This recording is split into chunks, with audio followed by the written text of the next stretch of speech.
Harambee. Nasema tutie kwanza, tutamingoje baadaye kidogo.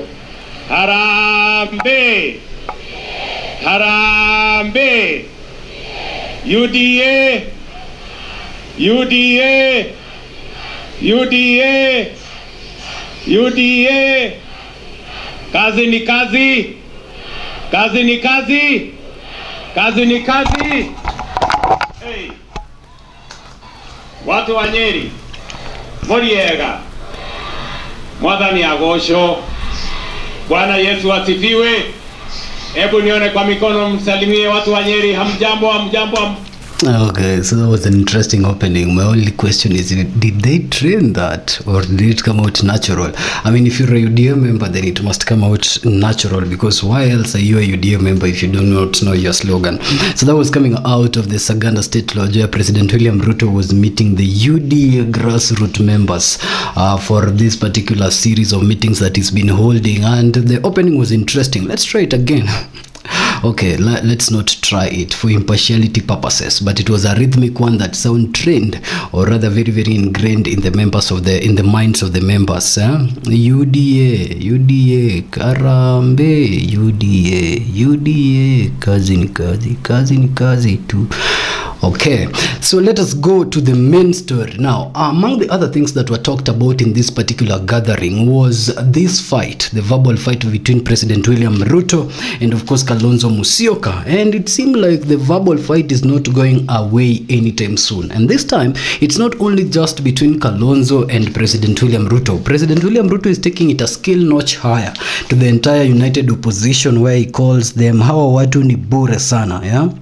He likened that Kalonzo does not have brains, saying Kalonzo was deputy president to Honorable Mwai Kibaki, while himself Ruto was just an agricultural CS. But he says with the agricultural CS he did a lot than Kalonzo, who was a deputy president for President Mwai Kibaki that time. This is coming at a time where now the UDA party has injected a total of over 23.4 billion Kenyan shillings in the Nyeri area. President William Ruto himself admitted that there is no other government that had injected over 21 billion Kenyan shillings in one area, and specifically in the Nyeri area. Now, you see, this is interesting. Remember, Mwai Kibaki came from Nyeri area and was a president. So even Mwai Kibaki himself as a president did not inject 23 or 21 billion according to President William Ruto, but according to the math we will do with you right now, 23.4 billion Kenyan shillings to Nyeri. So what does this remind you? To me, it reminds me the conversation of what Honorable Waiguru was saying sometimes recently back, when Waiguru was saying that they're going to use money.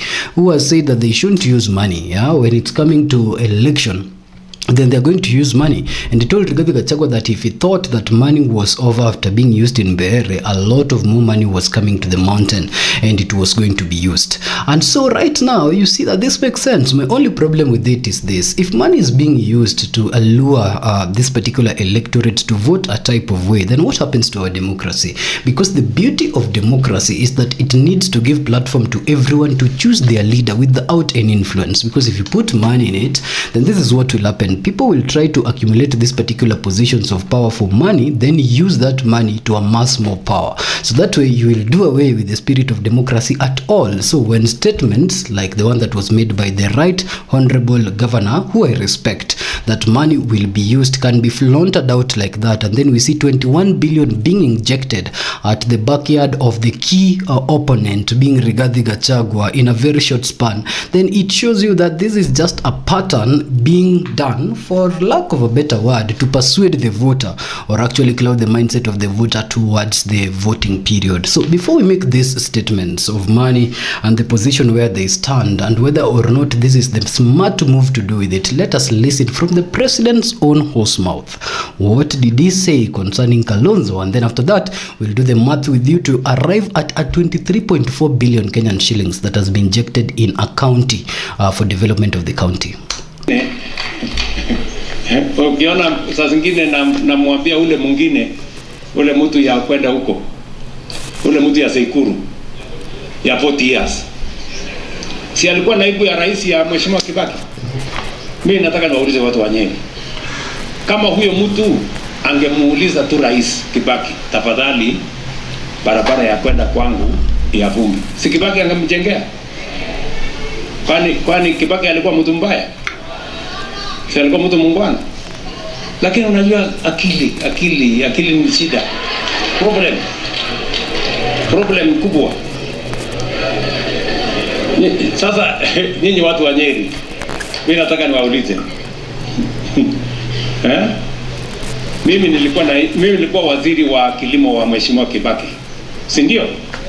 Nikiwa waziri wa kilimo wa Kibaki nilikuja hapa mara nyingi. Mambo ya kilimo nilikuja, mambo ya kanisa nilikuja, tukajenga makanisa na nyinyi, nikakuja tukajenga mashule na nyinyi, ama namna gani? Si ni kweli? Yule alikuwa naibu rais wa Kibaki, si alikuwa mtu si agungeti, hata hakuja Harambee, hakuja shule, hajajituma anything. Mpaka hata barabara ya kwenda kwake bado ni vumbi. Alafu wewe mtu ya Nyeri, mimi nataka nikuulize, mtu hana akili ya kupanga barabara ya kwenda kwake, atakuwa na akili gani ya kupanga barabara ya kuja kwako? Hakuna akili ya kupanga anything. So let us not waste our time. These people, they don't know anything. Watu tu bure. Anyway, wacha nisiseme sana. Hawa ni watu viongozi pia. I like how we finished it with the part of how do watu viongozi pia, because when he was first attacking them, it didn't feel like they were also viongozis. But it seemed like this particular attack between President William Ruto and now Honorable Kalonzo Musyoka is going to take a little bit a notch stretch. And from President William Ruto's point of view, it is discrediting Kalonzo's ability to lead this country moving forward, saying that Kalonzo does not, of course, has the strategic brains compared to President William Ruto. But from Kalonzo's responses, it seems now that Kalonzo is taking this as, okay, let Ruto speak and I'll respond to him. And so when Kalonzo responds to President William Ruto without some vigor, of course, or some attack in respect, then it seems like he's a weak kind of politician in respect to President William Ruto, and that plays in favor of Ruto. So the United Opposition, if they were to be serious about ousting President William Ruto, needs to be serious on these particular jabs and their responses, because as it is, they are just but political jobs. Now, into more interesting part of this particular speech that he was making yesterday was the allocation of the money. And you see, I have a pen, so here's where we go doing the math. First, he promises to pledge, I think, around 1 billion Kenyan shillings to upgrade county hospitals. Okay, there is money that he's going to talk about shortly, saying that that's money that he will set aside for, of course, the the Moi Kibaki hospital. But he also talks about another 1 billion that he's going to give to this particular county to renovate the health sector of the county. So you see, health sector is within the ambit of the county. It's the budget of the governor. When Ruto puts 1 billion in the hands of Mutahi Kahiga, that takes away a budget of 1 billion from Mutahi Kahiga's previous budget. And as a governor who is going home, this looks like a 1 billion award given to him directly. You would see how he was excited when President William Ruto was talking about the allocation of 1 billion to health. Then there's another additional 1.4 billion that is now being set aside to electrify this particular area and ensure that all the homes in Nyeri are electrified. Now, there was just sometimes back we were taking a look at electrification grids and how sometimes the KPLC fails to put priority where electricity is needed. I don't know where electricity is needed as matter of priority right now, but according to President William Ruto's plan, by the time he's coming to ask for votes in 2027, every home in Nyeri County will have electricity. And then there's another additional 21 billion Kenyan shillings. Now this 21 billion Kenyan shillings, it justifies how it should be spent by himself, and that is why it's important to listen to this part of the news bite where he talks about all this money being a total of 23.4 billion being given to the Nyeri County. Tuko pamoja jameni. So barabara zenu watu wa Nyeri, nataka munisikize kutoka kwangu. Barabara zenu tutatengeneza. Barabara ya Mau Lot 3 ya kuunganisha Odhaya, Kieni, Odhaya pamoja na Kieni hapa kilomita 100. Hiyo barabara ya Lot 3 ya Mau imefika almost 60%. Imebaki sehemu kidogo. I want to give you my assurance, tumeweka pesa shilingi bilioni 2 kwa ile barabara zote Rais Uhuru Kenyatta alianzisha kilomita 600 ya Mau hapa Mlima Kenya, nimeweka pesa kuongeza hiyo Mau roads, wacha mimi nikiweko. That is my job, kuhakikisha ya kwamba tunazikamilisha. Na nimesema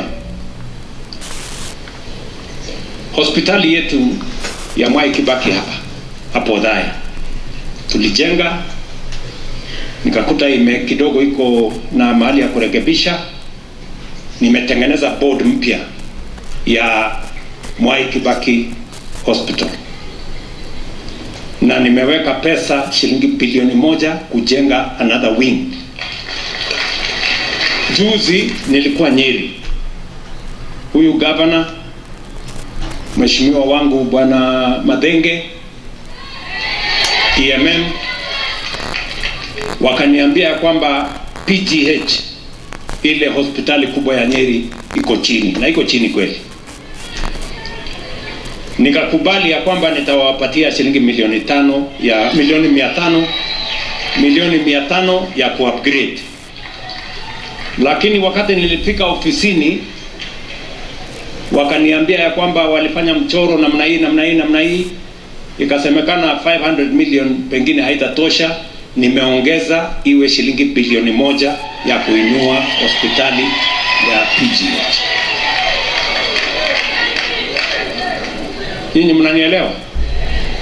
Tulikubaliana na nyinyi ya kwamba ile program ya stima ile program ya stima ilikuwa kidogo imeenda chini. Nyinyi mlinipatia muungwana anaitwa Alex Wachira, yuko hapa. Huyu kijana wenu ni mtu wa bidii, yeye ni PS wangu wa kuunganisha stima. In 3 years huyu atakonfirm, in 3 years tumeunganisha maeneo na tuko na pesa yenu 1.4 billion ya kusukuma hiyo kazi isonge mbele. Na bwana Wachira, usinikosanishe na hiyo watu please. Hao watu wanataka stima kwao. Kuna watu hawajafikiwa na stima, si ndio? Si huyu jamaa nisaidie, unisukumie kabisa. Na pesa ikiisha utakurudi kwangu, nitapangana na wewe ndio tuone vile ya kusonga mbele. Hii Nyeri, nataka msikie watu wa Nyeri, kwa ile program yetu ya housing tumewapatia shilingi bilioni 21 billion. So that's where the 21 billion comes from for, of course, housing. And he says that there is no other government, of course, in history of Kenya that has ever set aside 21 billion to go to Nyeri. Now, this 21 billion will look into housing. That's what I wanted the president himself to clarify. The president has clarified. Additional 1 billion will go to the wing of Mwai Kibaki's hospital. 2 billion will go to the roads that are pending as Mau roads. 1 billion will go to the PTH hospital of Nyeri, which was down. So that is that's 2 billion plus 2 billion, that is 4 billion, plus the 1.4 billion that will go to the what is it called, electrification of Nyeri area. So that's a total of 5.4 billion added to the 21 billion that will go to the housing. This is good money going to the county.